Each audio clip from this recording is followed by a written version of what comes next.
What is going on, you guys? Bastion Wise here, and today I'm coming at you with another Rob's Deck of the Month. Rob, how you been, man? Not dead. It's been a while. It has been a while. What's it been, 2 months? 2 months? Because last one we did was Prank Kids 2 months ago. And That that's was- all I've really been, playing. Right. Besides, randomly. I've been trying other decks, and they all, aren't that good. And then, I'll go back to just playing Prank Kids. Right. Yeah. So you got with us today a bit of an unorthodox decision for our Deck of the Month. Why did you choose to build Orcust? Okay, so this is on solid levels of how much I really like this deck. Galtea is one of my favorite monsters. My freaking PC wallpaper is Galtea. I have this cool field tuner that a friend of mine gave me. So there's a bunch of collecting cards that I wanted to pick up for throughout the year, and I made this list last week because I was really bored and I was like, oh, I kind of want that. Oh, I kind of want that. So I made a list, and on the list was 3 ulti Galatea and 2 ulti Dingir shoes, which I went to while I was at work last night. One of my lovely customers, I was going through his binder randomly, and on the first page was an Aluber that I didn't notice that I need for my deck, and then on the second page was these. As you can see, I have these and no Aluber. I just wanted to try the deck just to see how it would fare in 2022. Have some modifications I've made since the deck was last meta and last playable. Plus, I really like this card, the Gyushu. The problem is by the time it came out, Hardcore was already banned. So this deck was already lacking in the power and the not consistency, because you have cards like Armageddon and Grip, but just the amount of bodies. Hardcore was not only a summon, but it's summoned the Nightmare that made you Galatea, and then you get to summon another guy. So you basically got cut off of a monster in between. And actually, when you do your card economy and when you're doing because you're using one card to summon using 2 cards to summon one monster, versus with Hardcore, you use 1 card to summon 2 monsters.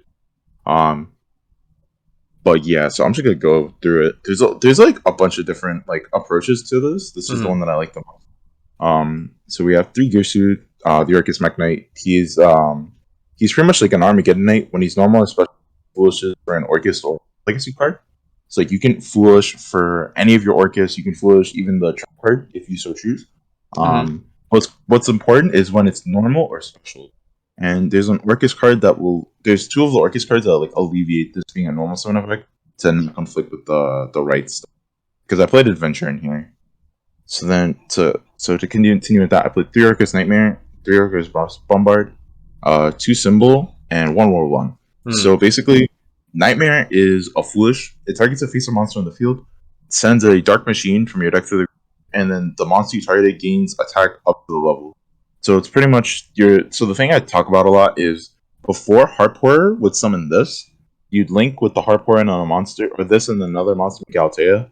Then this would Foolish the World Wand. World Wand would summon back the Hardcore, the Nightmare, and that's how you got into your Link 2s or Link 3s.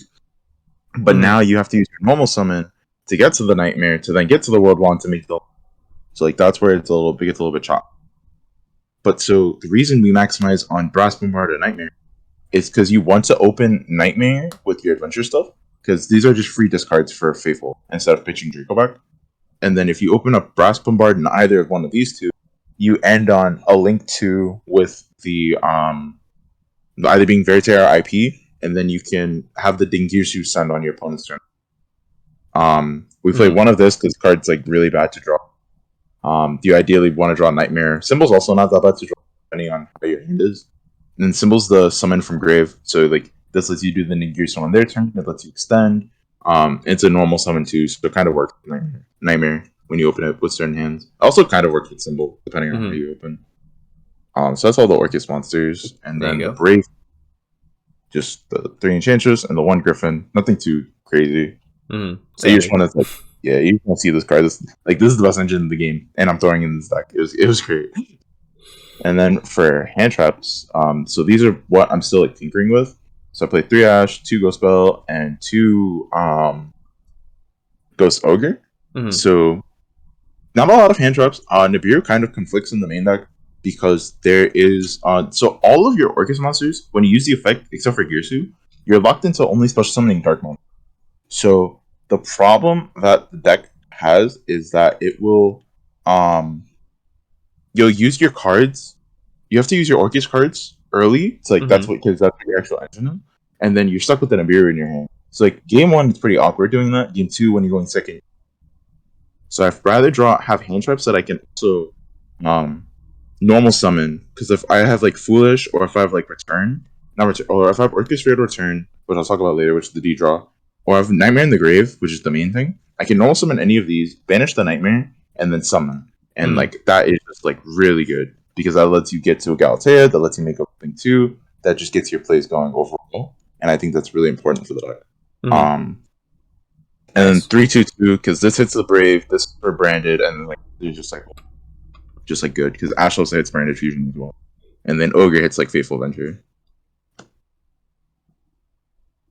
and then Celestial Dasher. Yeah, DP is very broken. These cards suck, but you have to play them. I actually thought about playing Denier and Mali, but with so many bricks in this deck, I was just like, I can't. I just can't. I think the draw two is a Yeah, no, the definitely a draw huge 2 is very plus in good. this. Yeah. Plus, I was like, the other thing was, so I'm playing Prosperity in this list just because like your extra like matters, but it kind of doesn't. Like you play a lot of like extra cards, you play a lot. But the thing is like, oh, on the crackback, these cards conflict, so that's why I had to cut like Magician Souls because Magician Souls is in the list for a little bit. But like Prosperity, just being able to like dig for whatever is just like so free. Like you just banish 6, get to the Brave, you can get to whatever half of the you need. Even when you don't draw Brave, this card lets you dig for Dingirsu, which is like he's still good. Like it's just that he conflicts with Right, and Right is so broken. But Mm-hmm. like he's still a good normal summon. So like it lets you dig for in hands that don't have like Brave. And then 3 Right, previously mentioned this card's broken. 1 Faithful. I usually play 2 Faithful in like a lot of my Brave decks. And in this deck, I think it warrants a second, so I probably will just like add this, especially because this card just reads Ghost Ogre me, please. Mm-hmm. Yeah, I'd probably just go to play 2 of it, and that be from the because like in the Pranket deck, you play 2 because it's for souls, but also because Chain blocks the first kid. So in this deck, it's similar because this card will just get the extra Night Orcust cards out of your hand that like you don't want in your hand when you're good. So 2 of this probably is correct, Mm-hmm. and then 1 Draco back because like the bounce is crazy. Yeah, standard. Yeah, and then Foolish needs to say this card's broken. This is either Enchantress or any Orcust called by a grave because like you're still like a deck that you're still a rogue deck, but you still lose like hand traps and interruptions and stuff. And then I also play 3 droplet in this deck, as opposed to like playing like a third hand trap like an Abiru impermanence. The fact that when you're going second, you can activate any spell, then activate this, send the spell, and any of your Orcust monsters. You're like you just break apart the boards and then get your end. So I Mm-hmm. think 3 droplet is like very correct in this. And then 2 Fusion Destiny because like this the unless they ban Verite, this card oh my god, so broken. Like because instead of making IP like you used to, you end on DPE, then Girsu Send, and like cards in your hand. And Mm-hmm. like if you drew Grave cards, then like you just like do the full combo. Like it's just crazy. Nice. And then so for the Orcust spell and traps, I play 1 Return, 1 Babel, and 1 Crescendo. Return. Return That's the is pot of greed. yeah, this is the Destiny draw. You send an Orcust from your field, or Orcust or Legacy from your hand or face up field, draw 2. This Babel, the field spell, makes all your monsters quick effect, so you can like Galatea on their turn. You can banish the monsters from grave to use the. And then Crescendo is an Omni Negate if you control. So like this card, like turn 2 or 3, like setting it on their turn 2. So that way on your turn 3, when you go to kill them, if you don't have access you have this as insurance to play around Nibiru is like really Mm-hmm. good. And then like Babel is just like this is just an entry card kind of. And then I wanted to play more returns with such a high Orcust count, but the Mm-hmm. problem is Prosperity is just so much better. Like being able to like dig 6 cards deep versus draw 2 that you might not be able to draw 2 half the time. Because this you already have to be drawing Orcust monster. So let's say you draw 1 Orcust monster and you check it for the return, then it's like, oh now Orcust play is like a little less safe. Mm-hmm. Uh, yeah. So that's the list. It should be 44. Let me just count it really quick. 1, 2, 3, 4, 5, 6, 7, 8, 9, 10, 11. You really hate playing 40 cards, don't you? 19, 20, 21, 22, 23, 24, 25, 30, 31, 36, 37, 38, 39, 40, 41, to 43. Okay, so it's 43. So in this deck, there's just a lot of cards you don't want to draw. So that's the thing. Like, you don't want to draw that. You don't really want to draw this, but like it's okay if you draw it. You don't want to draw these two. You don't want to draw that realistically. You don't want to draw that. You really don't want to draw too many of like your Orcust monsters. You want to draw like 1 to 2. So like, but you don't want to draw too many of them. So like this augments for playing the extra 3 cards. Just augments you seeing these as too many of like your bricky Orcust monsters. Because while these monsters let you play the game, they're also kind of clunky. Mm-hmm. But yeah, no, I hate 40 cards. No, like I was playing. What's funny is I also hate 60 cards. Like I was trying like the 60 card prank it deck out, and I'm just like, wow, I just can't. I literally just can't play. I was just like, nah, this is. I don't even know what I'm holding in my hands right now.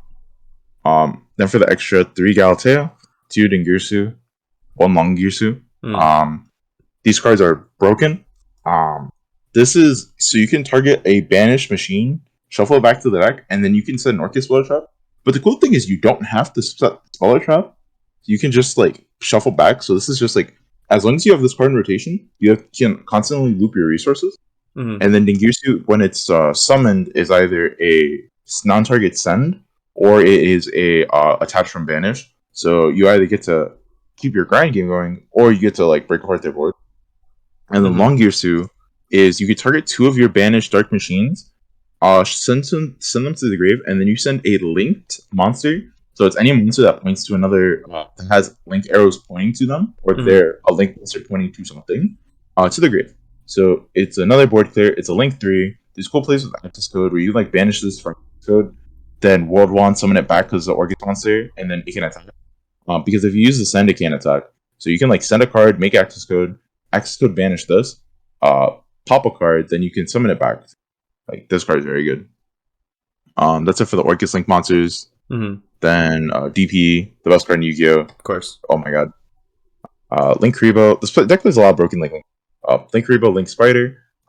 These are for Girsu because the Girsu summons. So Girsu is another effect that when it's normal summoned and it's the only monster you can summon a token to both players' side of the field. It's a level 1 dark, so you can either turn it into Link Rebo to have your plays rotating later, or you can turn it to Link Spider. But Link Spider is also very good with like the adventure, like the adventure token. Then Verite Anaconda, like weird. I can't wait for this card to get banned in like 2 weeks. It's gonna be great. This card, oh my god.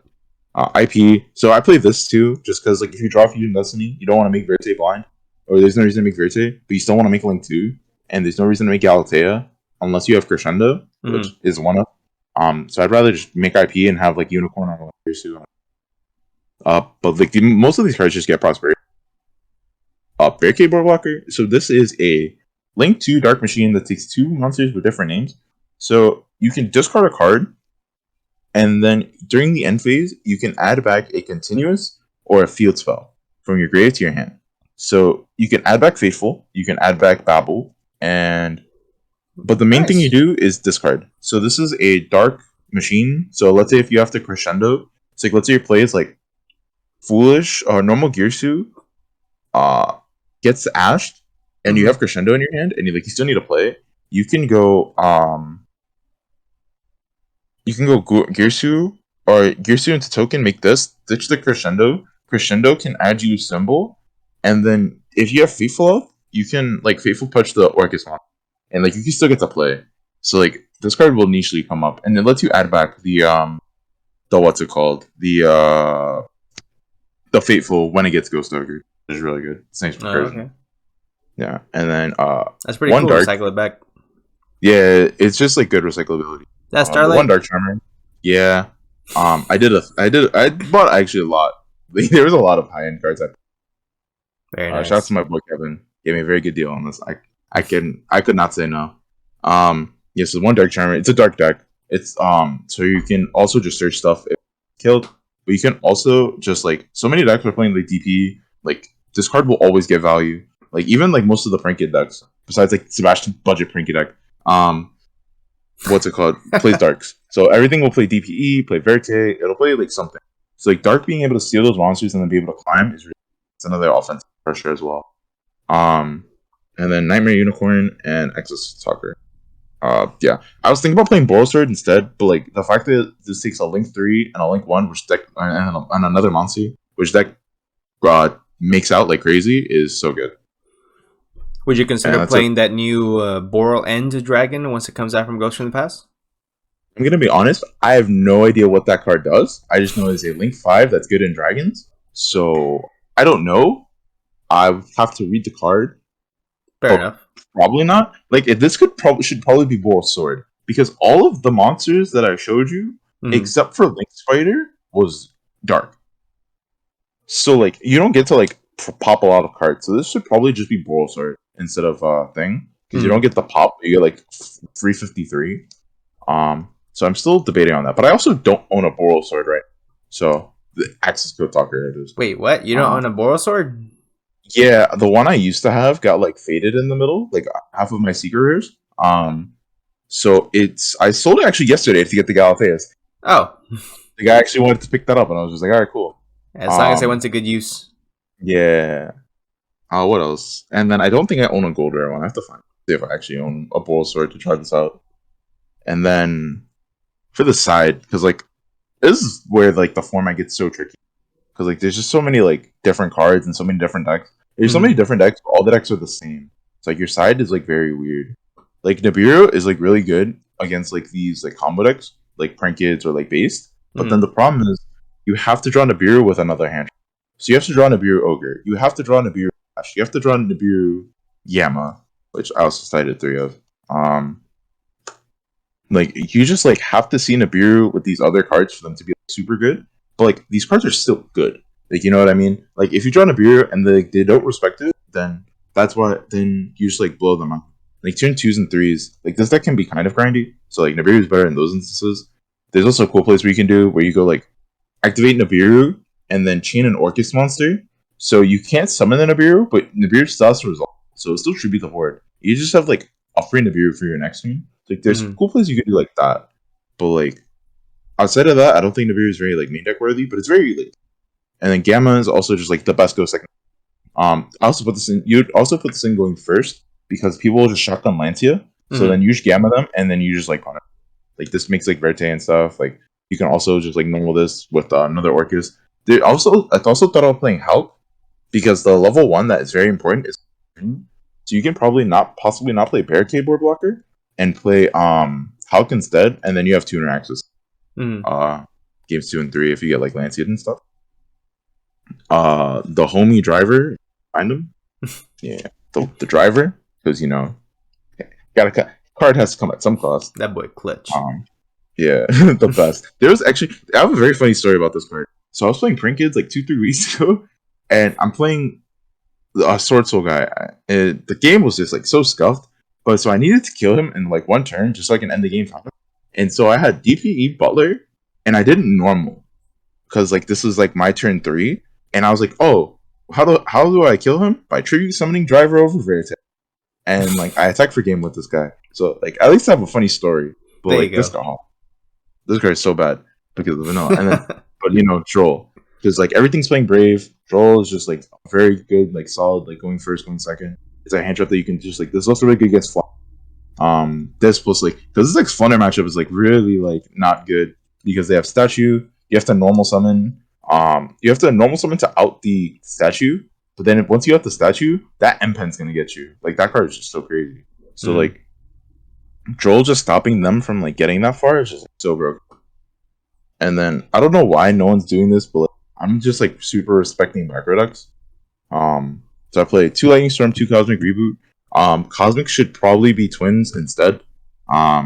Just because like this is the deck that loses to Lancia, so like you don't want to like give them extra value out of the Lancia. But like Lightning Storm and Reboot are just like so broken. Like the pro for playing Cosmic is that it plays around the Lord Heavenly Prison card. But like these cards when they don't have that card is like the best part against like That's some interesting ratios. yeah 2/2/2. Yeah. This was also I think except for the Nibirus, this is pretty much my side deck for Prinkit. So like I've like in a deck like that, it was like 45 cards. So similar deck, um, where you just want to diversify the cards you're gonna see, and like you have 5 cards to see 6 cards going second. Mm-hmm. So like you should see one of these, but you also can see an Ash or Bell, which can be like an MST against that deck because they can hit cards like Sanguine and stuff. But for the most part, like these are cards you want to draw, so like you maximize on these, and these are the cards that like good in every matchup. So like you don't want to devote too much side deck space to these when your combo matchups are going to be the matchups that are more likely. Mm-hmm. Right. Like I'm more likely to play like if I'm playing like a longer tournament, I'm more likely to play like some variant of like a combo deck versus like a trap deck. Like the reason trap decks did so well at the YCS like 2 weeks ago was because no one was expecting trap decks, so no one was citing like a lot of back row hate. Like if you look at a lot of like the top 16 and top 32 lists, they just had no back row hate. They had no cosmics, no lightning storms, no twin twisters, nothing. Just like hand traps, hand traps for based and prank kids and whatever. And the reason these decks are sneaking in was because people's only outs of these floodgates were Draco back. And once you get the Draco back on, they have no out. So like my side is more so for versatility and for matchups I'm going to see some of the time, and then more of my cards are for matchups guaranteed to see where I'm doing well. But yeah, so this is the April deck of the month. That's the month, right? April. It will be in April. Yes. Yes, we will be in April. I actually want to I actually might take this deck to. I'm gonna see. I want to see how it does. I'll let Sebastian know how it does. I'll update you guys. Probably play this card, and I'll see how it goes. Yeah, definitely, man. Let me know. Yeah, no, definitely. But don't forget to like, comment, subscribe. I hope you guys enjoyed seeing this like classic 2019 deck, part of the the eternal. What was it? Toss format, Thunder, Orcust, Striker, and Salad format. That's what people call the format in retrospect. But yeah, no, this deck is very fun to play. Like me and Sebastian played a game before this. It was like we were grinding. It was crazy. It was like I was on top deck mode. He was on top deck mode. It was just so fun. Yeah. But yeah, guys, that's all I really have to say. All right, it was definitely good times with you, man. Thank you for showing us your pimped out Orcust deck. You have any advice for anyone looking to pick up this deck now or in the near future? There's a lot of different ways to play the deck. Like you have the adventure stuff, but there's also like the scrap cards, like Scrap Dino and Scrap Recycler. That's also a route you can take, which I also intend to do. There's also plays with rocket cards where you make the Chaos Synchro, the Chaos Ruler. You mill 5, and then you just mill Orcust monsters. But the deck has like a lot of versatility. Like this is a frame, like a very like basic frame of what I want the deck to do, and it can be something that can be expanded up. And I think it's a very good frame to get a general idea of what you can be playing. Like I was talking to Sebastian about, there was like so many different cards I was trying. Like I had Magician Souls in here for a little bit. I had like I was talking to Sebastian about the pump cards because they're level 3 tuners. So not only can they make help to get to the brass bombard, they can make Cherubini to send the Enchantress so you get the Brave play going like more consistently. Like there's just a lot of like cool cards you can play in this deck, and I think this deck's versatility is why this deck is like powerful in a sense. Like what it does is very simplistic, but the fact that you can expand upon it and create a bunch of different windows to get there is what also makes it was very fun, very interesting. There you go. And, so if you are looking to pick up this deck, make sure you keep that in mind, guys. But if you guys did enjoy, go ahead and make sure you leave a like down below, subscribe for more videos, and if you like seeing Rob, we'll be doing another deck profile soon. What do you think? May potential? Maybe we'll do the Despia once we get the Ghost from the Past reprints. Yeah, I'm most likely I'm 95% going to the YCS in Hartford in Connecticut at the end of May. Nice. So I'll probably be doing a list before or after that YCS, depending what I play. It'll probably be something with Despia. I really wanted to do Despia for this deck of the month too. I am just short in a Luber to play the deck. But like I'd rather. This was so much more fun than possibly play. Like this deck is just so much fun. Like it took me back to when I was like playing in 2019, and like this deck reminds me of my funniest regional stories. Where this deck, I got my second invite with this deck with no playtesting whatsoever. I built the deck on a Friday, changed the list. I could not go to locals the Saturday, and then I woke up late the Sunday morning, and then went like 7-2 the day playing Orcust, not knowing what the hell. But it was a fun experience. Love to And see this, yeah, when I think of this deck, I just think of like fun in Yu-Gi-Oh. There you go. Yeah, definitely. Now, with the new potential ban list coming out in May, maybe I'll have the opportunity to do this as well once Life Stage comes back to 3. But we'll see. We'll see, guys. When that time comes, you'll hear it here first on the channel. So thank you guys so much for watching. If you guys did enjoy, go ahead and leave a like down below, subscribe for more, and we'll go ahead and see you guys in the next one. There you go.